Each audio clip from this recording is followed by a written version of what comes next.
इथं बारीक चिरून घेतलाय कोबू, बारीक चिरलेला कांदा, बारीक चिरलेली हिरवी मिरची, कोथिंबीर, चाट मसाला, धनिया पावडर, ओवा, लाल मिरची पावडर, चवीनुसार मीठ. हे सगळं मिक्स करून घेऊ आपण. आणि थोडीशी काळी मिरी पावडर मिक्स करून घेऊ. मी विसरले होते टाकायची काळी मिरी पावडर. आपण इथं मैद्याच्या पिठाचा गोळा घेतलाय. मैद्यात फक्त मीठ टाकून मळून घेतलेलं आहे. आता तो आपण लाटून घेऊ.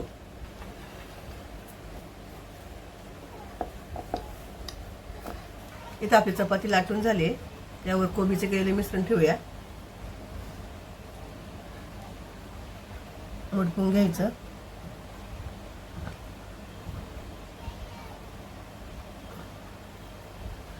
पीठ टाकून आपल्याला लाटून घ्यायचे. आता हे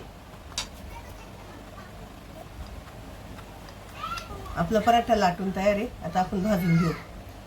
तव्याला थोडंसं तेल टाकूया.